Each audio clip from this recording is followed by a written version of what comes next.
بسم اللہ الرحمن الرحیم۔ السلام علیکم۔ روزانہ واقعات سننے کے لیے اس چینل کو سبسکرائب کریں۔ حضرت سیدنا ابو بکر بن فضل رحمۃ اللہ علیہ فرماتے ہیں کہ میں نے جب اصرار کر کے ایک رومی دوست اسلام لانے کا سبب پوچھا تو اس نے بیان کیا، ہمارے ملک پر مسلمانوں کا لشکر حملہ آور ہوا، جنگ ہوئی، کچھ لوگ ہمارے قتل ہوئے اور کچھ ان کے۔ میں نے اکیلے 10 مسلمانوں کو قیدی بنا لیا۔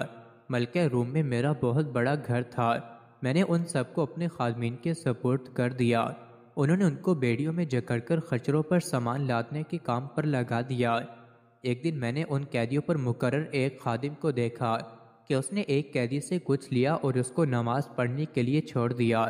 میں نے اس خادم کو پکڑ کر مارا اور پوچھا، بتاؤ تم اس قیدی سے کیا لیتے ہو؟ تو اس نے بتایا، یہ ہر نماز کے وقت مجھے 1 دینار یعنی سونے کا سکہ دیتا ہے۔ میں نے پوچھا، کیا اس کے پاس دینار ہیں؟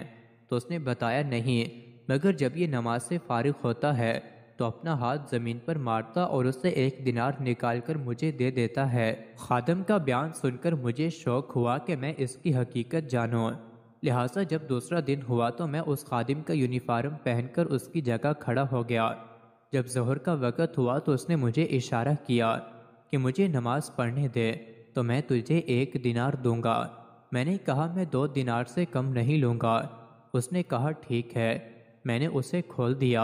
اس نے نماز پڑھی۔ جب فارغ ہوا تو میں نے دیکھا کہ اس نے اپنا ہاتھ زمین پر مارا اور وہاں سے نئے 2 دینار نکال کر مجھے دے دیے۔ جب عصر کا وقت ہوا تو اس مرتبہ میری طرف اشارہ کیا۔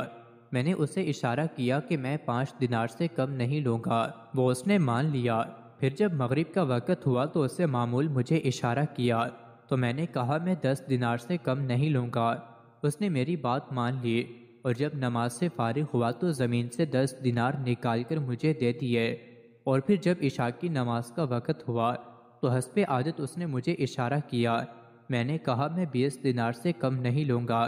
پھر بھی اس نے میری بات تسلیم کر لی اور نماز سے فراغت پا کر اس نے زمین سے 20 دینار نکالے اور مجھے تھما کر کہنے لگا، جو مانگنا ہے مانگو، میرا مولا بہت غنی و کریم ہے، میں اس سے جو مانگوں گا وہ عطا کرے گا۔ اس کا یہ معاملہ دیکھ کر مجھے یقین ہو گیا کہ یہ ولی اللہ ہے۔ مجھ پر اس کا رعب طاری ہو گیا اور میں نے اس کو زنجیروں سے آزاد کر دیا اور وہ رات میں نے رو کر گزاری۔ اگلی صبح جب صبح ہوئی تو میں نے اسے بلا کر اس کی تعظیم و تکریم کی، اسے اپنا پسندیدہ لباس پہنایا اور اختیار دیا کہ وہ چاہے تو ہمارے شہر میں عزت والے مکان یا محل میں رہے اور چاہے تو اپنے شہر چلا جائے۔ اس نے اپنے شہر جانا پسند کیا۔ میں نے ایک خچر منگوایا اور راستے کے اخراجات دے کر اسے خچر پر سوار کیا۔ اس نے مجھے دعا دی، اللہ پاک اپنے پسندیدہ دین پر تیرا خاتمہ فرمائے۔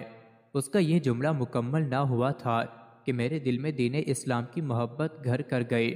پھر میں نے اپنے 10 غلام اس کے ہمراہ بھیجے، انہیں حکم دیا کہ اسے نہایت احترام کے ساتھ لے جاؤ۔ پھر اس کو ایک دوات اور کاغذ دیا اور ایک نشانی مقرر کر لی کہ جب وہ باحفاظت تمام اپنے مقام پر پہنچ جائے تو وہ نشانی لکھ کر میری طرف بھیج دے۔ خادمین کی واپسی ہمارے اور اس کے شہر کے درمیان 5 دن کا فاصلہ تھا۔ جب 6واں دن آیا تو میرے خدام میرے پاس آئے۔ ان کے پاس رکا بھی تھا جس میں اس کا خط اور وہ علامت موجود تھی۔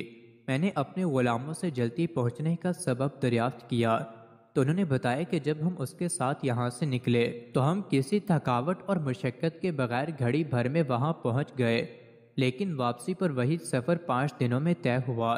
ان کی یہ بات سنتے ہی میں نے پڑھا، اشہد ان لا الہ الا اللہ و اشہد ان محمد رسول اللہ۔ ان دین اسلام حق، ترجمہ میں گواہی دیتا ہوں کہ اللہ کے سوا کوئی معبود نہیں، اور میں گواہی دیتا ہوں کہ یقیناً حضرت محمد صلی اللہ علیہ وسلم اللہ پاک کے رسول ہیں، اور بے شک دین اسلام حق ہے۔ پھر میں روم سے نکل کر مسلمانوں کے شہر آ گیا۔ مزید ایسے ہی ویڈیوز کے لیے چینل کو ضرور سبسکرائب کریں۔